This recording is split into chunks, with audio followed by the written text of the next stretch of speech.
कहाँ करें, योग्य घर पर प्राप्त हो। यह भी तपस्या में थी और उधर कर्दम ऋषि तपस्या में थे। कर्दम जी भी तपस्या कर रहे थे। ब्रह्मा जी बताए देवहूति के लिए कर्दम ही श्रेष्ठ वर है, लेकिन कर्दम तपस्या में है, वह शादी कैसे करेगा। कर्दम जी से जाकर के उन्होंने कहा, तुमको पाने के लिए देवहूति तपस्या कर रही है, तुम देवहूति से विवाह करो। कर्दम जी ने कहा कि हम विवाह करेंगे, ऐसा नहीं है कि गृहस्थाश्रम में नहीं जाएंगे, लेकिन हमारी एक शर्त है। एक गृहस्थों का जीवन बताया जा रहा है। कहते हैं कि हमारी एक शर्त है। क्या शर्त है? शर्त यह है, एक संतान हमें हो, एक पुत्र हो जाए, इसके बाद हम जंगल में चले जाएंगे। यह जो बेटी मानेगी उसी के साथ हमारा विवाह होगा। जाकर के मनु जी से उन्होंने बताया, कर्दम योग्य वर है, लेकर के अपनी बेटी को देवहूति को पहुंच गए। कर्दम के आश्रम पर जाते हैं, प्रमाण मिला मनु और शत्रुपा के साथ बेटी देवहूति गई। कर्दम जी जब देखते हैं मेरे आश्रम पर कोई आया है, आसन बिछा देते हैं। 3 आसन दिए, मनु और शत्रुपा बैठ जाते हैं। लेकिन देवहूति तो पति वर्ण करने वाली है। देवहूति पति वर्ण करने वाली है। सोचती है कि पति के बिछाए हुए आसन पर मैं कैसे बैठूं, हमें उचित नहीं है। लेकिन पति का दिया हुआ आसन अगर अस्वीकार भी करूं तो यह भी अपमान है। उस आसन पर अपना दाहिना हाथ रख करके और भूमि पर देवहूति बैठ जाती है। ये मर्यादा है। अब कुछ कहेंगे तो आप लोग कहेंगे कि हम लोगों पर कहता है। आज की बहुएं तो यही चाहते हैं कि हमारे ऊ जो हैं वही आसन उसन लगा दें, आसन उसन वही लगाए, वही सब कर रहे। आप लोगों की बात नहीं कर रहे हैं, आप लोग तो बड़ी भक्त हैं। जो लोग कथा उथा में नहीं आती वो चाहते हैं हाँ हम ही करेंगे, आप चाय बना दो, आप खाना बना दो, आप बर्तन मांज दो।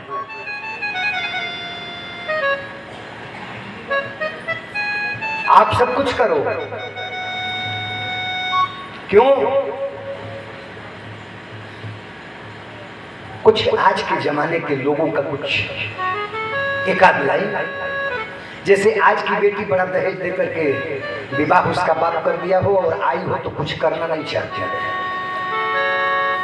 और उसका पति कह दे क्यों नहीं करोगे, करो, तो वो खड़ा हो जाती है। हाँ, इसीलिए दहेज दे करके आई हूँ का, हमारा बाप इसलिए दहेज दिया।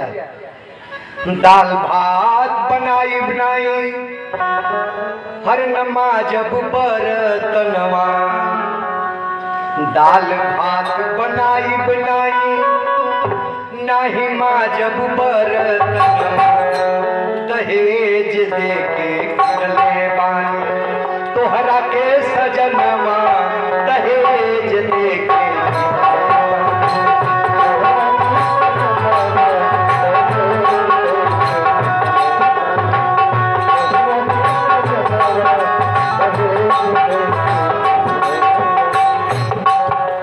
ये तो विनोद है भाई। कुछ हैं ऐसे भी समाज में लोग हैं। माता शत्रुपा, पिता मनु और देवहूति बैठ जाती हैं। कर्दम जी से मनु जी ने कहा, मेरी बेटी को आप स्वीकार कर लें। कर्दम जी ने कहा, क्या कहें, हमारा एक शर्त है। कहा, अगर आपकी बेटी को मंजूर हो तब। उन्होंने कहा, कहेंगे तब ना। शांत होकर के देवहूति भी सुन रही है। करदम जी ने कहा कि एक पुत्र के बाद हम जंगल में चले जाएंगे, अगर इनको स्वीकार हो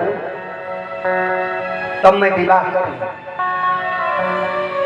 देवहूति के भी मन में यही आया, ऐसा ही पति हमें मिलना चाहिए, ऐसा पति हमें नहीं मिलना चाहिए जो केवल विषय भोग में ही लगा रहे।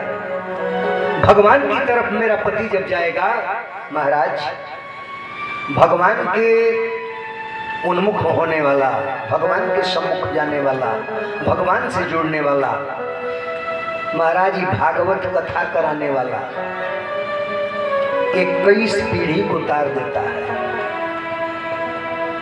उसकी 21 पीढ़ियां तरती हैं। कहा जाता है 7 पीढ़ी मातृपक्ष, 7 पीढ़ी पितृपक्ष और 7 पीढ़ी पत्नी के पक्ष का, 21 पीढ़ियां तरती हैं।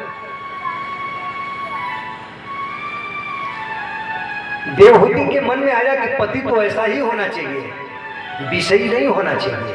वो कही कि हमें स्वीकार। अपनी माँ से, बेटियां माँ से ही कहती हैं, माँ से इशारा की हमें स्वीकार है। विवाह हो गया, छोड़ करके आश्रम में देवहूति को मनु और शत्रुपा चले गए। सेवा में हो गई, सेवा करने लगे। एक बार भी नहीं कहते हैं कि हमें यह चाहिए ना। पति पूजा कर रहा है, उसकी व्यवस्था करनी है, पति को भोग लगाना है, उसकी व्यवस्था करना है, सब आश्रम की धुलाई पुछाई मजाई धोआई। पति को का चाहिए, किस समय पर चाहिए।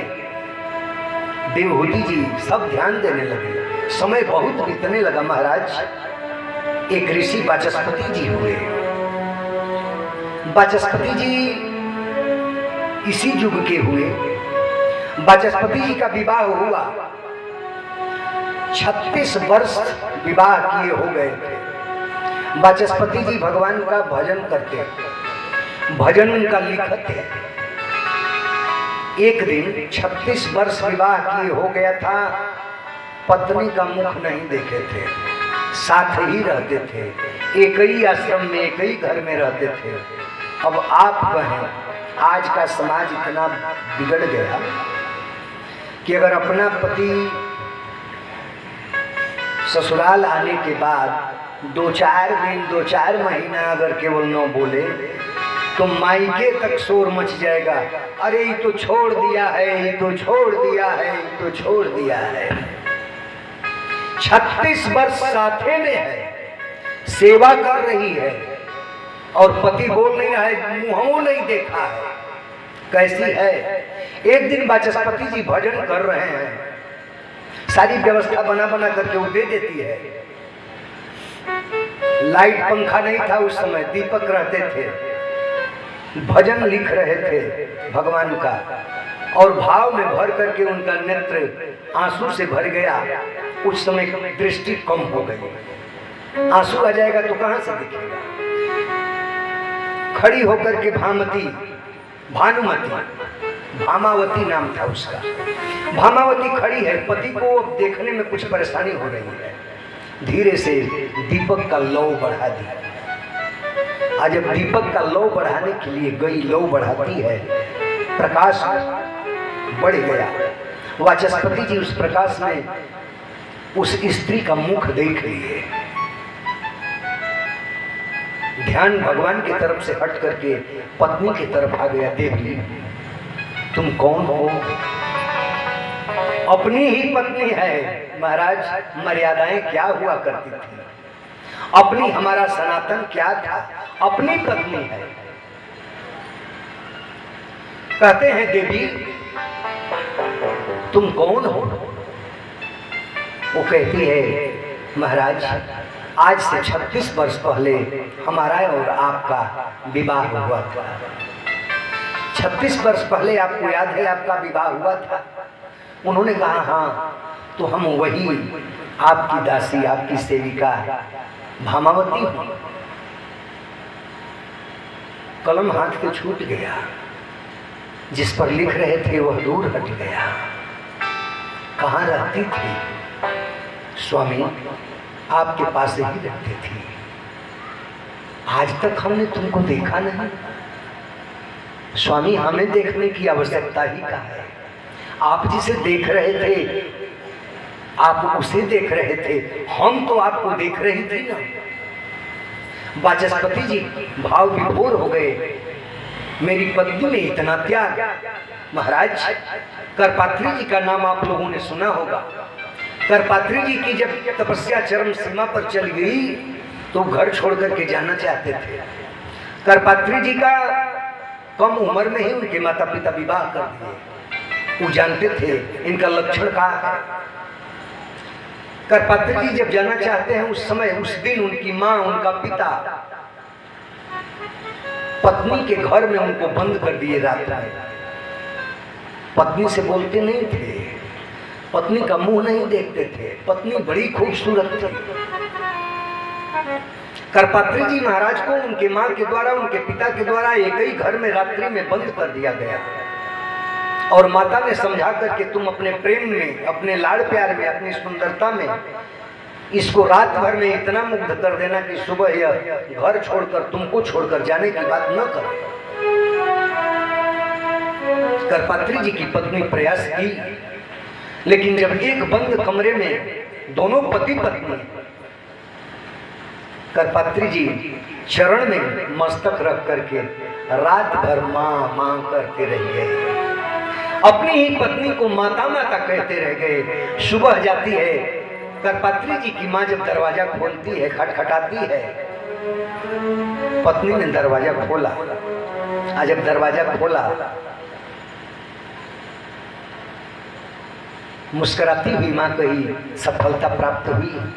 उसने कहा माँ जी इनको छोड़ दीजिए, जाने दीजिए। रात भर मेरे चरणों में पड़कर केवल माँ माँ करते रह गए। इनका मन तो भगवान में लग गया है, अभी यहाँ नहीं रहेंगे। करपात्री जी फफक करके रोने लगे। तुम आज हमें पतन से दूर कर रही हो, तुम हमारा पतन होने से बचा ली। सचमुच तुम मेरी पत्नी है। पत्नी का कर्म ही यही है, धर्म ही यही है, पति को पतन से बचा दे, वही तो पत्नी है।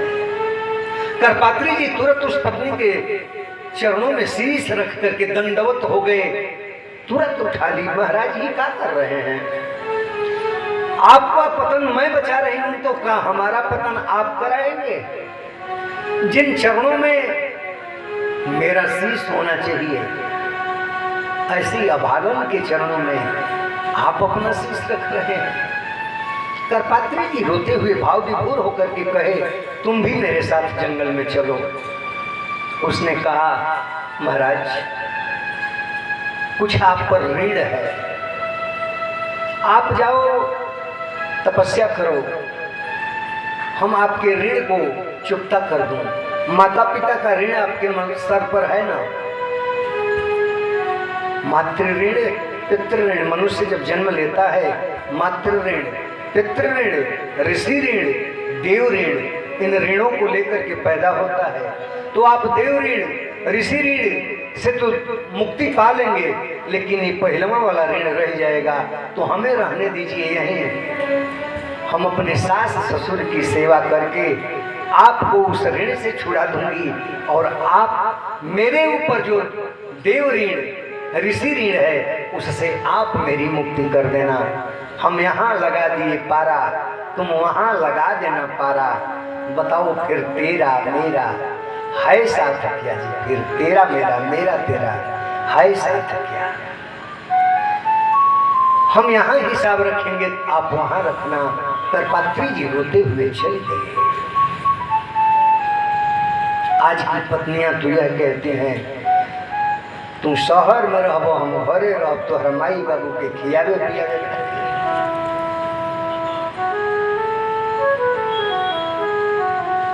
90%, 95% लोगों के घर की व्यथा यही है।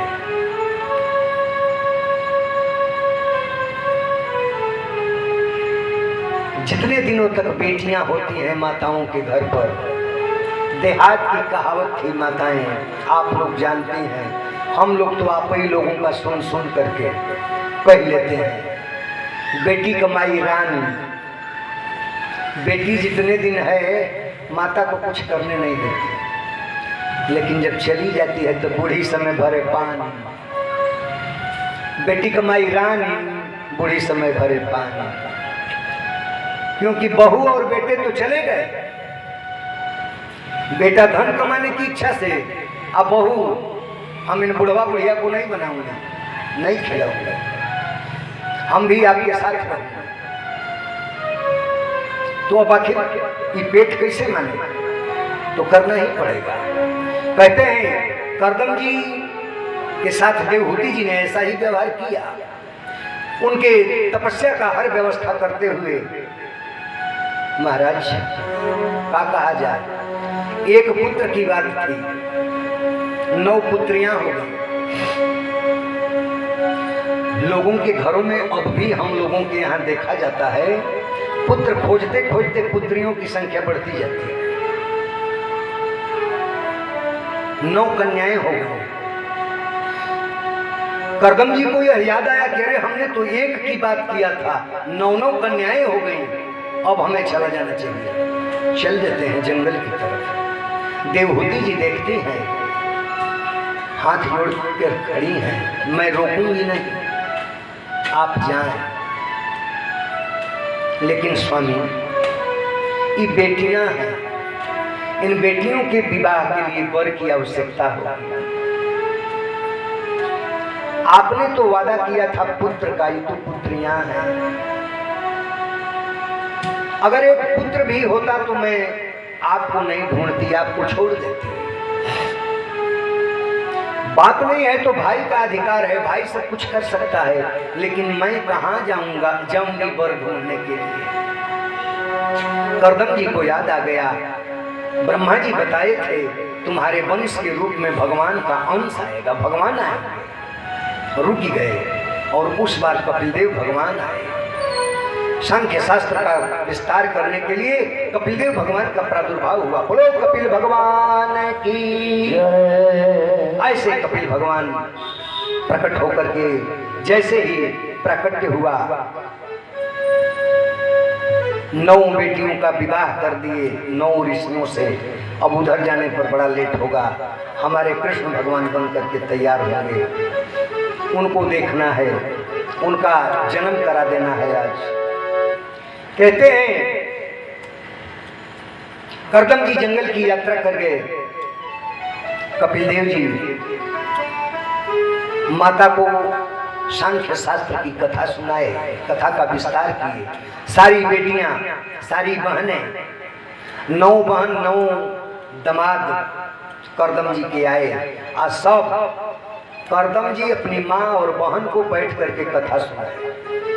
कथा सुना करके पूर्णाहुति के समय गंगा सागर की यात्रा कर गए। हमने प्रथम दिन बताया पहले ही कथा में, कपिलदेव महाराज आज भी गंगा सागर